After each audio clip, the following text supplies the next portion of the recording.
నమస్కారం CTV news కి స్వాగతం. హెడ్లైన్ చూద్దాం.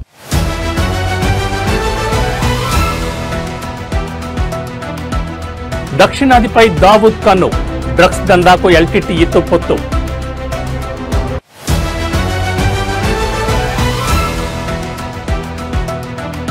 బీహార్లో కొనసాగుతున్న తొలిదశ అసెంబ్లీ ఎన్నికల పోలింగ్. ఈసారి ఎన్నికల్లో బాహుబలి నేతల భార్యల పోటీపై తీవ్ర చర్చ.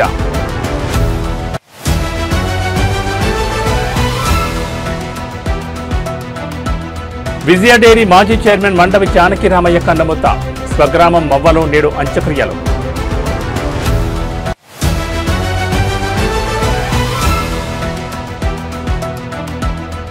బాపట్లలో ఘోర రోడ్డు ప్రమాదం. లారీని వేగంగా ఢీకొట్టిన బైక్. ఇక డీటెయిల్స్ చూస్తే పాకిస్తాన్ మాజీ ప్రధాని ఇమ్రాన్ ఖాన్ ఆ దేశ army chief field marshal Asim మునీర్పై తీవ్రస్థాయిలో విరుచుకుపడ్డారు. మునీర్ పాక్ చరిత్రలోని అత్యంత క్రూరమైన నియంత అని, మానసికంగా అస్థిరమైన వ్యక్తి అని సంచలన వ్యాఖ్యలు చేశారు. 2023 ఆగస్టు నుంచి అదియాలా జైల్లో ఖైదీగా ఉన్న ఇమ్రాన్ ఎక్స్ వేదికగా ఈ ఆరోపణ చేశారు. మునీర్ పాలనలో అణచివేత గతంలో ఎన్నడూ చూడని స్థాయిలో ఉందని, అధికార దాహంతో కళ్లు మూసుకుపోయిన ఆయన దానికోసం ఎంతకైనా తెగిస్తారని దుయ్యబట్టారు. మే 9, నవంబర్ 26 మురిట్కే ఘటనలను ప్రస్తావిస్తూ ఇవి అధికార దుర్వినియోగానికి స్పష్టమైన ఉదాహరణలని ఇమ్రాన్ ఖాన్ విమర్శించారు. పోలీసులు, భద్రతా సిబ్బంది తమ పార్టీ కార్యకర్తలను హత్య చేశారని ఆరోపించారు. నిరాయుధులైన పౌరులపై విచక్షణారహితంగా కాల్పులు జరపడం ఏ నాగరిక సమాజంలోనూ ఊహించలేం. మహిళలపై ఇంతటి క్రూరత్వం గతంలో ఎప్పుడూ చూడలేదని ఆయన పేర్కొన్నారు. తన భార్య బుష్రా బీబీని ఏకాంత నిర్బంధంలో ఉంచి అసీం మునీర్ వేధిస్తున్నారని ఇమ్రాన్ ఆరోపించారు. బానిసత్వంలో బతకడం కన్నా మరణమే మేలు. అసీం మునీర్ నాపై, నా భార్యపై అన్ని రకాల అన్యాయాలకు పాల్పడుతున్నారు. ఏ రాజకీయ నాయకుడి కుటుంబం కూడా ఇంతటి క్రూరత్వాన్ని ఎదుర్కోలేదని ఆవేదన వ్యక్తం చేశారు. ఆయన ఎన్ని చేసినా సరే నేను తలవంచను, లొంగిపోనని మరోసారి స్పష్టం చేయాలనుకుంటున్నానని తేల్చి చెప్పారు. ప్రస్తుత ప్రభుత్వంతో సయోధ్యకు వెళ్లే ప్రసక్తి లేదని ఇమ్రాన్ ఖాన్ స్పష్టం చేశారు. షహబాజ్ షరీఫ్ నేతృత్వంలోని కీలిబొమ్మ ప్రభుత్వంతో గాని, సైనిక నాయకత్వంతో గాని తమ పార్టీ చర్చలు జరపదని అన్నారు.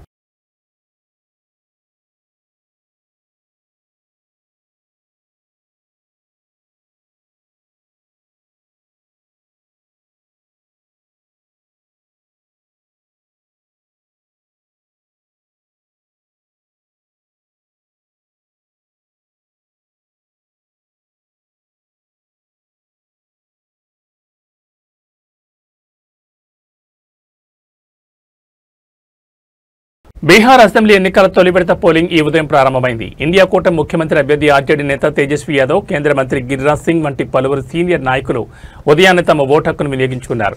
అయితే ఈ ఎన్నికల్లో అందరి దృష్టిని ఆకర్షిస్తున్న అంశం మరొకటి ఉంది.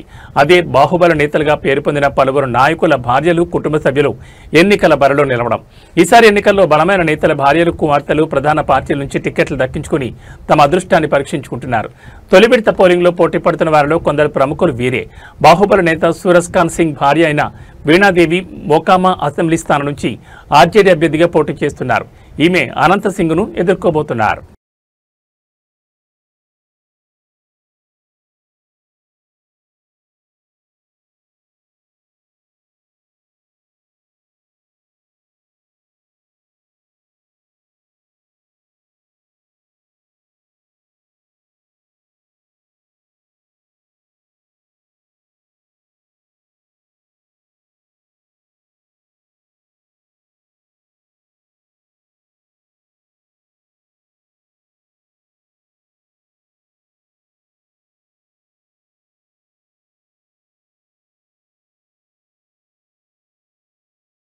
దేశంలో అండర్ వరల్డ్ కార్యకలాపాలకు కేంద్ర బిందువుగా ఉన్న దావూద్ ఇబ్రహీం సిండికేట్ ఇప్పుడు తన డ్రగ్స్ వ్యాపారాన్ని దక్షిణ భారతదేశానికి విస్తరించేందుకు భారీ ప్రణాళిక రచిస్తోంది. ఉత్తరాది రాష్ట్రాలైన మహారాష్ట్ర, గుజరాత్లలో కార్యకలాపాలు దెబ్బతినడంతో దక్షిణాది మార్కెట్పై కన్నేసింది.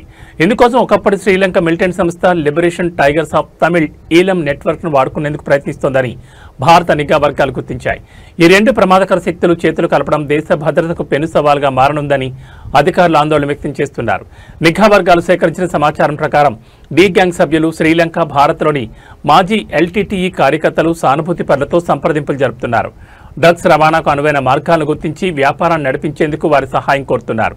శ్రీలంక సైన్యం చేతిలో దారుణంగా దెబ్బతిని నిధుల కొరతతో బలహీనపడిన ఎల్టీటీఈకి ఇది ఒక అవకాశంగా కనిపిస్తోంది. డి గ్యాంగ్తో పొత్తు ద్వారా వచ్చే డబ్బుతో మళ్లీ పుంజుకోవాలని, కొత్తగా సభ్యులను చేర్చుకుని ఆయుధాలు సమకూర్చుకోవాలని ఎల్టీటీఈ భావిస్తున్నట్లు జాతీయ దర్యాప్తు సంస్థ సైతం తన దర్యాప్తులో గుర్తించింది. ఈ కలయిక ఇరు వర్గాలకు ప్రయోజనకరంగా ఉంది. డి గ్యాంగ్కు డబ్బు, వనరులు ఉన్నాయి, కానీ దక్షిణాదిలోని భూ, సముద్ర మార్గాలపై వారికి పట్టులేదు. మరోవైపు ఎల్టీటీఈకి ఈ ప్రాంతంపై పూర్తి అవగాహన ఉంది. వారి నెట్వర్క్, అనుభవం డి గ్యాంగ్కు డ్రగ్స్ రవాణాలో కీలకం కానున్నాయి. గతంలో పాక్ జలసంధి మీదుగా జరిగే డ్రగ్స్ దందా మొత్తం ఎల్టీటీఈ నియంత్రణలోనే ఉండేది. 1980ల నుంచే ఈ వ్యాపారంలో ఉన్న ఎల్టీటీఈ శ్రీలంకను అంతర్జాతీయ డ్రగ్స్ రవాణాకు కేంద్రంగా మార్చింది.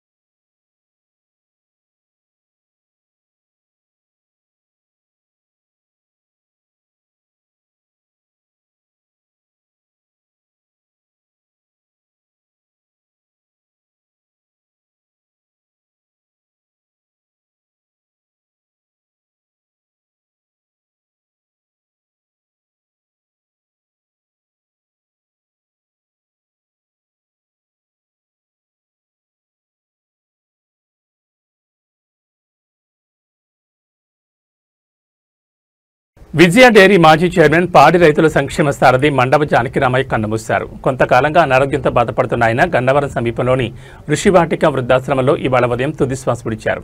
పాడి పరిశ్రమకు, ముఖ్యంగా విజయ డైరీకి ఆయన చేసిన సేవలు చిరస్మరణీయం. సుమారు 27 సంవత్సరాల పాటు విజయ డైరీ చైర్మన్గా మండవ జానకిరామయ్య సుదీర్ఘకాలం సేవలందించారు. తన పదవీ కాలం పాడి రైతుల అభ్యున్నతి లక్ష్యంగా పనిచేశారు. రైతుల నుంచి పాలు సేకరించడం నుంచి వారికి గిట్టుబాటు ధర కల్పించడం వరకు అనేక సంస్కరణలు చేపట్టి వారి ఆదరాభిమానాలను చూరగొన్నారు. ఆయన నాయకత్వంలో విజయ డైరీ అభివృద్ధి పదంలో పయనించింది. మండవ జానకిరామయ్యకు ఒక కుమారుడు, 2 కుమార్తెలే ఉన్నారు. ఆయనకు అంత్యక్రియలను ఈ సాయంత్రం ఆయన స్వగ్రామమైన మొవ్వలో నిర్వహించనున్నట్లు కుటుంబ సభ్యులు వెల్లడించారు. జానకిరామయ్య మృతి పట్ల పలువురు రాజకీయ, సహకార రంగ ప్రముఖులు సంతాపం వ్యక్తం చేస్తున్నారు.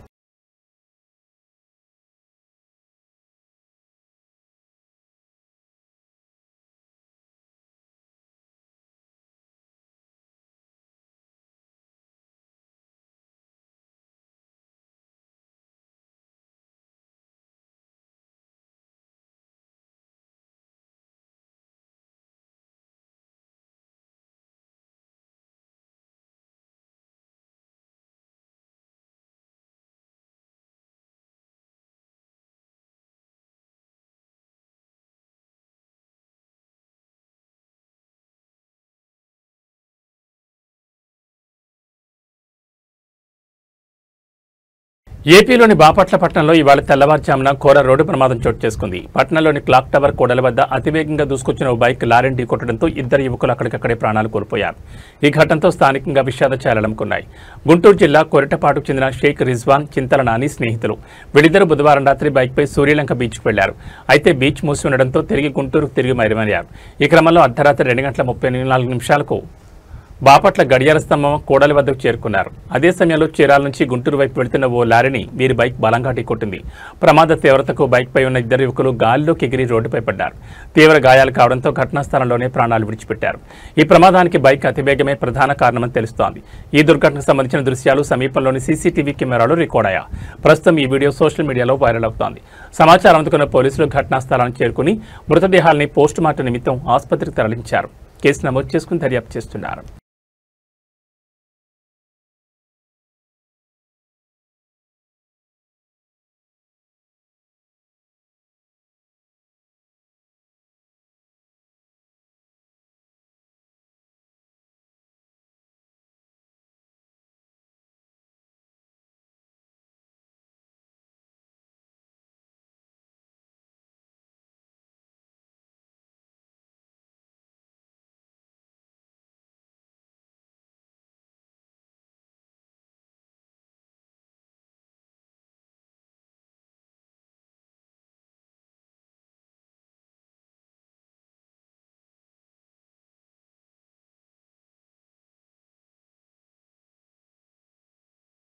తిరుపతి జిల్లా కేవీపీపురం మండలం పాతపాలెంలోని రాయల్ చెరువుకు భారీ గండి పడ్డంతో స్థానికంగా అత్యవసర పరిస్థితి నెలకొంది.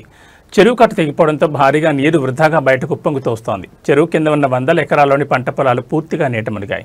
రైతులు తీవ్రంగా నష్టపోయారు. పాతపాలెం, కలత్తూరు మరియు ఎస్ఎల్పురం గ్రామాల్లో కూడా వరద నీరు చేరింది. దీంతో తమ నివాసాలకు ప్రమాదం పొంచి ఉండడంతో ఆయా గ్రామాలకు చెందిన ప్రజలు సురక్షిత ప్రాంతాలకు, ఇతర గ్రామాలకు తరలి వెళ్తున్నారు. గండిపడిన విషయం తెలుసుకున్న అధికారులు వెంటనే సహాయక చర్యలు చేపట్టి నష్టాన్ని అంచనా వేస్తున్నారు. ప్రజలను సురక్షిత ప్రాంతాలకు తరలించేందుకు అధికారులు చర్యలు తీసుకుంటున్నారు.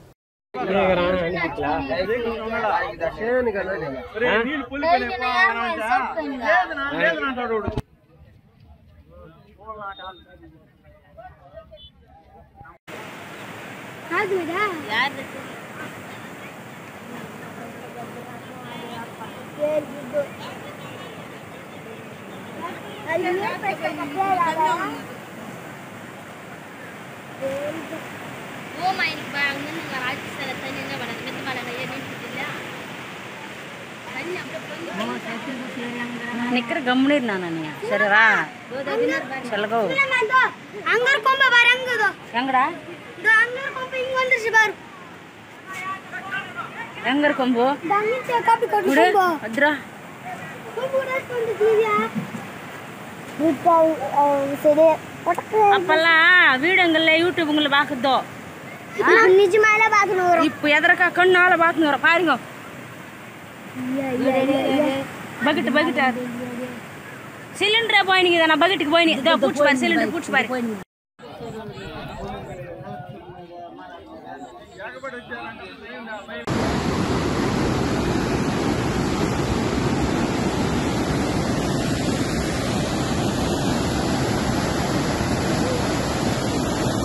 हां బయలులే దో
స్థాయికి మించి మాట్లాడడం తగదని మాజీ జడ్పీటీసీ కోట్ల మహిపాల్ హకీంపేట్ నరసింహారెడ్డిపై మండిపడ్డారు. హకీంపేటలో జరిగిన కాంగ్రెస్ పార్టీ సమావేశంలో మాజీ మంత్రి కేటీఆర్ మరియు మాజీ ఎమ్మెల్యే పట్నం నరేంద్రరెడ్డిని ఉద్దేశించి గ్రామానికి చెందిన నరసింహారెడ్డి చేసిన వ్యాఖ్యలపై ఆయన స్పందించారు. గ్రామ ప్రజలకు ఎప్పుడూ అందుబాటులో ఉండక కనీసం వార్డు సభ్యులుగా గెలవని వ్యక్తి స్థాయికి మించి అనుచిత వ్యాఖ్యలు చేయడం సబబు కాదని ఆయన హితో పలికారు. 2018లో మాజీ మంత్రి కేటీఆర్ కొడంగల్ను దత్తత తీసుకోవడం వల్లే మాజీ ఎమ్మెల్యే పట్నం ఆధ్వర్యంలో కొడంగల్ అభివృద్ధి చెందిందని ఆయన గుర్తు చేశారు. కొడంగల్ మరియు కొస్కి ప్రజలను మోసం చేసి ఆయా మండలాలకు మంజూరైన విద్యా సంస్థలకు భూమి పూజ చేసిన అనంతరం వాటిని తరలించడం పట్ల కొడంగల్ కొస్కి ప్రజలు తీవ్ర ఆగ్రహం వ్యక్తం చేస్తున్నారని ఆయన తెలిపారు. కాంగ్రెస్ పాలనలో శిలాపలకాలకే కొడంగల్ ప్రాంత అభివృద్ధి పరిమితమైందని ఆయన ఎద్దేవా చేశారు. 2.5 ఏళ్లైనా స్థానిక సంస్థల ఎన్నికలు ఎందుకు నిర్వహించకపోవడం వెనుక ఆంతర్యం ఏమిటో నియోజకవర్గ ప్రజలు గమనిస్తున్నారని, స్థానిక సంస్థల ఎన్నికలు నిర్వహిస్తే ఎవరి సత్తా ఏంటో ప్రజలు నిర్ణయిస్తారని మాజీ జడ్పీటీసీ అన్నారు. కొడంగల్ నియోజకవర్గ ప్రజలకు, మీడియా మిత్రులకు నమస్కారం. నిన్న ఏదైతే అభివృద్ధి చేసిర్రో కొడంగల్ నియోజకవర్గం అని దుద్యాల మండలంలో అక్కంపేట నాయకులు, వార్డు మెంబర్ గెలవని వ్యక్తి కూడా వచ్చి 100-200 మందితో అక్కడ రేవంత్ రెడ్డి గారికి, అదేవిధంగా మన తిరుపతి రెడ్డి గారికి పాలాభిషేకం పెట్టారు. మరి అయ్యా పెట్టినావు అక్కింపేటలో అభివృద్ధి చేసుకో వద్దనేటోళ్ళు లేరు. ఫార్మా కోసం ఎంతమంది అయితే రైతులు 70 మంది రైతులు అర్ధరాత్రి వచ్చి కరెంటు స్విచ్ ఆఫ్ చేసి వైఫైలు బంద్ చేసి మీ నాయకుడు హోమ్ మినిస్టర్ మీ దగ్గర ఉంది అనే ఉద్దేశంతో ఇంటింటికి జరిగి గిరిజన మన లంబడ సోదరులని ఆడేవాళ్ళని చూడక అక్కడ వచ్చి అక్రమంగా అరెస్టులు తీసుకుపోయి జైల్లో పెట్టిన చరిత్ర కాంగ్రెస్ పార్టీది. మరి ఆనాడు నరసింహారెడ్డి గారు మరి ఎక్కడ పోయినావు? ఈరోజు 7,000 కోట్లు వచ్చినాయి అక్కింపేట, కానీ గొప్పగా తెచ్చే వ్యక్తుల గురించి పాలాభిషేకం చేస్తున్నాం. చేసుకో, వద్దనట్లే. కానీ ఈరోజు కొడంగల్ నియోజకవర్గంలో కేటీఆర్ అన్న గారు దత్తత తీసుకున్న తర్వాత, కొడంగల్ నియోజకవర్గంలో 2018లో ఎమ్మెల్యే నరేందర్ రెడ్డి గారు గెలిచిన తర్వాత కొడంగల్ నియోజకవర్గం రూపాలే మారిపోయినాయి. కొడంగల్ గాని మున్సిపాలిటీ చేసిన ఘనత బీఆర్ఎస్ పార్టీది. మరి కోస్గి మున్సిపాలిటీ చేసింది నరేందర్ అన్న. మరి 3 మండలాలను తీసుకొచ్చింది కూడా మా పట్నం నరేందర్ రెడ్డి గారిది. అటువంటి నాయకుని పట్టుకొని కుక్క నక్క అంటావు. మరి నరసింహారెడ్డి నువ్వు మరి కుక్క కన్నా ఈనుడవు. ఎందుకంటే తిరుపతి రెడ్డి అనుచరుడవు, రేవంత్ రెడ్డి బినామని జనాలను భయపెట్టుకుంటూ కొండాపూర్ దగ్గర మియాపూర్లో 200 ఎకరాలు తొలి వెలుగు ఛానల్లో వండుకుంటూ నీవు అక్రమాలకు పాల్పడుతుంటే ఆ ఛానళ్ళను తీసి నిన్ను బయటికి వేశారు. మరి రేవంత్ రెడ్డి పేరు చెప్పుకొని, తిరుపతి రెడ్డి పేరు చెప్పుకొని ఎన్ని రోజులు బతుకుతావు? నువ్వు గ్రామాలంతా గమనిస్తారు. నువ్వు ఏ రోజు దుద్యాల మండలం కోసం కానీ నీ ప్రాంతం కోసం కానీ కొట్లాడని వ్యక్తివి నువ్వు. ఏదో మీడియా ఉంది కదా అని తెలుగు మబ్బుతో ఒక విలేకరుగా ఉంటూ యూట్యూబ్ ఛానల్ నడుపుకొని అక్రమ దందాలకు పాల్పడినటువంటి వ్యక్తివి ఈరోజు తొలి వెలుగు నరసింహారెడ్డి. మాకు బీఆర్ఎస్ పార్టీ ఒక క్రమశిక్షణ నేర్పిన పార్టీ. కానీ ఆ పార్టీలో అరే తురే కొట్టాలంటే నీకన్నా మేము ఒక ప్రొఫెషనల్ గా ఎడ్యుకేషన్ గా చదువుకున్న వ్యక్తులం.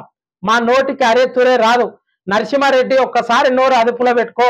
నీకు అన్నం పెట్టే రైతులను కూడా అరే నీకు ఎంతుందిరా, ఎన్ని ఎకరాలు వచ్చినవరా అనేది ఏం భాష? మీ సీఎం అంటే ఎట్లయినా చదువురా అని మొద్దు. మరి నువ్వు కూడా ఆయన చెంచగిరి చేసుకుంటూ నువ్వు కూడా అంటే గురు శిష్యులు ఎట్లున్నారో ఆయన పార్టీ శిష్యులు గిట్ట అట్లే తయారైన. ఎన్ని రోజులు ఉంటావు నరసింహారెడ్డి? ప్రభుత్వం రాష్ట్ర వ్యాప్తంగా జరుగుతున్న సబ్ రిజిస్టర్ల కార్యాలయాలపై జరుగుతున్న ఏసీబీ దాడుల్లో భాగంగా చెలమత్తూరు సబ్ రిజిస్టర్ కార్యాలయంలో ఏసీబీ అధికారులు సోదాలు నిర్వహించారు. నిన్న ఈ రోజు కొనసాగిన సోదాలు ఈ రోజు ఉదయం 6 గంటలకు ముగిశాయి. శ్రీ సత్యసాయి జిల్లా చెలమత్తూరు సబ్ రిజిస్టర్ కార్యాలయంలో ఏసీబీ అధికారులు సోదాలు కొనసాగాయి. సబ్ రిజిస్టర్ కార్యాలయంలో అవినీతి పెరిగిపోయిందని ఇటీవల ఆరోపణలు వస్తున్న నేపథ్యంలో అనంతపురం జిల్లా ఏసీబీ కార్యాలయ ఇన్స్పెక్టర్ చెయ్యమ్మ అమిత్ ఆధ్వర్యంలో 9 మంది సిబ్బంది తనిఖీలు చేపట్టారు. రాత్రి పొద్దుపోయాక సోదాలు నిర్వహించారు. ఇటీవల జరిగిన రిజిస్ట్రేషన్లు, జారీ చేసిన ఈసీలు, నకళ్లు, ఇతర లావాదేవీలపై పరిశీలన కొనసాగింది. మరోవైపు సబ్ రిజిస్ట్రార్ ఉద్యోగులు, ప్రైవేట్ వ్యక్తులు, దస్తావేజ్ లేఖర్ల ఫోన్పే లావాదేవీలపై అధికారులు ప్రత్యేకంగా పరిశీలించారు. సబ్ రిజిస్టర్ కార్యాలయంలో అనధికారికంగా పనిచేసే సోమశేఖర్ అనే ప్రైవేట్ వ్యక్తికి డాక్యుమెంటరీ నుంచి ఫోన్పేలో లక్షల రూపాయల లావాదేవీలు జరగడంతో రాత్రి క్షుణ్ణంగా విచారణ చేపట్టారు ఏసీబీ అధికారులు. అనధికారికంగా ఉన్న 4,060 రూపాయలను సీజ్ చేశారు. ఏసీబీ అధికారులు చెలమత్తూరు సబ్ రిజిస్టర్ వద్ద చెలమత్తూరు పనిచేసే కారు డ్రైవర్ సైతం ఫోన్పే ద్వారా నగదు మళ్లించినట్లు విచారణలో వెల్లడైంది. ఇలా లక్షల వరకు ఫోన్పే ద్వారా లావాదేవీలు జరగడంపై ఏసీబీ అధికారులు మరింత క్షుణ్ణంగా విచారణ చేస్తున్నట్టు తెలుస్తోంది. ఉదయం 6 గంటల సమయంలో కార్యాలయంలో సోదాలు ముగించారు. వారు వెళ్తూ కంప్యూటర్ హార్డ్ డిస్క్లను తీసుకువెళ్లారు. గురువారం ఉదయం చెలమత్తూరు సబ్ రిజిస్టర్స్ కార్యాలయంలో అధికారులు లేకపోవడంతో లావాదేవీలు మందకొడిగా సాగాయి.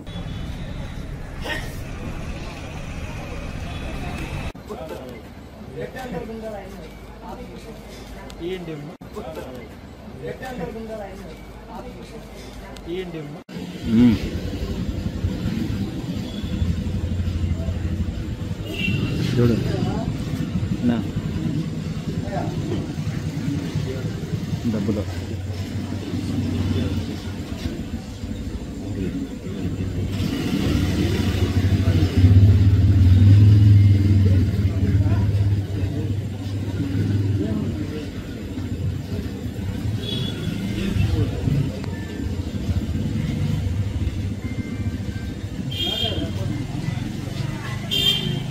మంజు చేయాలి అక్కడ పోతాడు.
విద్యుత్ అందుబాటులో ఉంటే పరిశ్రమలు అనుబంధ రంగాలు అభివృద్ధి చెంది యువతకు ఉపాధి కలుగుతుందని రాష్ట్ర ఉప ముఖ్యమంత్రి ఇంధన శాఖ మంత్రి మల్లు భట్టి విక్రమార్క అన్నారు.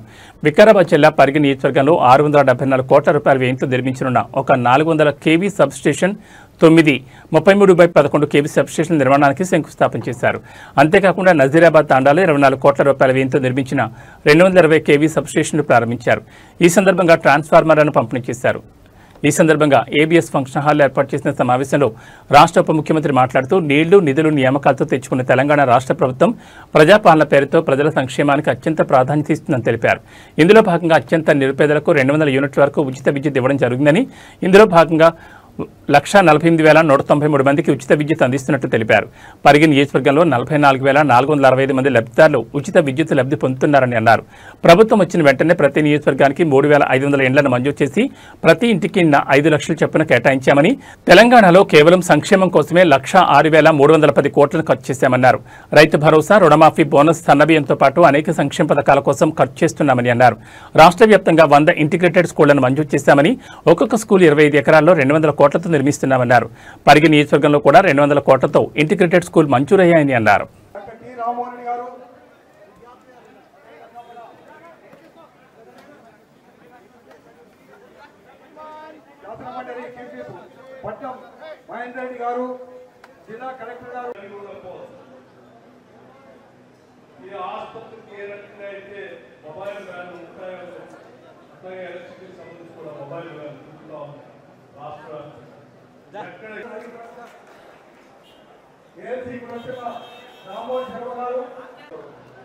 అట్లాగే అధికారులు కూడా ఒక ప్రత్యేకమైనటువంటి కార్యక్రమాన్ని అనౌన్స్ చేశాం.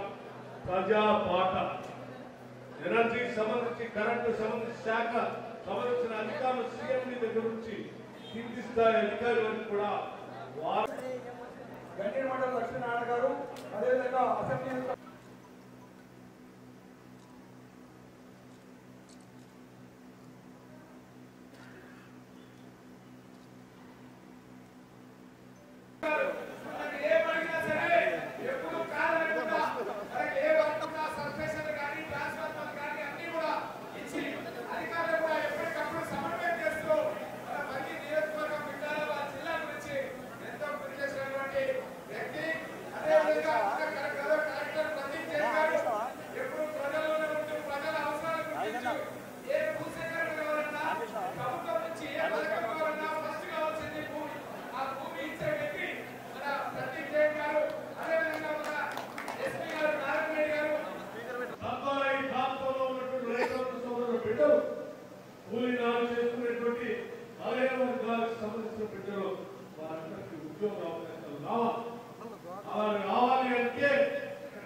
₹1 కాదు, ₹2 కాదు, ఒక శాసనసభ నియోజకవర్గంలో 3,000 కోట్ల రూపాయల పెట్టుబడి అంటే దాని ద్వారా వచ్చేటువంటి ఇక్కడ ఉన్నటువంటి ప్రాంత బిడ్డలందరికీ ఉద్యోగ ఉపాధి అవకాశాలు కూడా దొరుకుతాయి.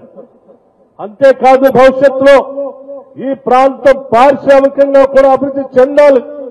తద్వారా ఈ ప్రాంతంలో ఉన్నటువంటి రైతాంగ సోదరుల బిడ్డలు, కూలీనాలు చేసుకునేటువంటి బలహీన వర్గాలకు సంబంధించిన బిడ్డలు, వారందరికీ ఉద్యోగ అవకాశాలు రావాలి. అలా రావాలి అంటే ఇక్కడ కావాల్సినటువంటి అత్యంత బాధాకరమైనటువంటి విషయం, ఈ మధ్యన జరిగినటువంటి బస్సు లారీ యాక్సిడెంట్ లో కొద్దిమంది ప్రాణాలు కోల్పోతే ఈ రాష్ట్ర ప్రభుత్వం ముఖ్యమంత్రి రేవంత్ రెడ్డి గారితో సహా దీన్ని ఖండించడమే కాదు, దీనికి సంబంధించినటువంటి ప్రమాదంలో చనిపోయినటువంటి కుటుంబాల్ని ఆదుకోవాలి, దెబ్బతిన్నటువంటి కుటుంబాల్ని ఆదుకోవాలి. అట్లాగే ప్రమాదానికి గురి అవుతున్నటువంటి పరిస్థితుల్లో ఈ ప్రాంతంలో రోడ్డు పరిస్థితి కూడా మనం శాంక్షన్ చేయాలి. దీనికి సంబంధించి వారు ఆలోచన చేశారు. గతంలో ఎప్పుడో ఉమ్మడి రాష్ట్రంలో ఉన్నప్పుడే, ఇప్పుడే పెద్దలు చెప్పారు, ఆనాడు కేంద్ర మంత్రిగా ఉన్నటువంటి ఆస్కర్ ఫెర్నాండెస్ గారిని కలిసి అప్పా జంక్షన్ దగ్గర నుంచి మొదలు పెడితే వికారాబాద్ జిల్లాలో టోటల్ డొమెస్టిక్ కన్జ్యూమర్ అంటే ఇళ్లకు సంబంధించినటువంటి కరెంటు సంబంధించిన కనెక్షన్ ఎందుకు చెప్తా ఉన్నానంటే రాష్ట్ర వ్యాప్తంగా ఆనాటి ప్రభుత్వం ఒక మాట చెప్పింది, కాంగ్రెస్ వస్తే కరెంటు ఉండదని. నేను చాలా స్పష్టంగా చెప్పాను, కాంగ్రెస్ అంటేనే కరెంటు, కరెంట్ అంటేనే కాంగ్రెస్. అసలు మీరు పట్టుకొని ముట్టుకొని చూడండి, కాంగ్రెస్ గాని కరెంటుని గాని రెండిట్లో. ఇవి బులెటిన్ విశేషాలు. మరో బులెటిన్లో మళ్ళీ కలుసుకుందాం. నమస్కారం.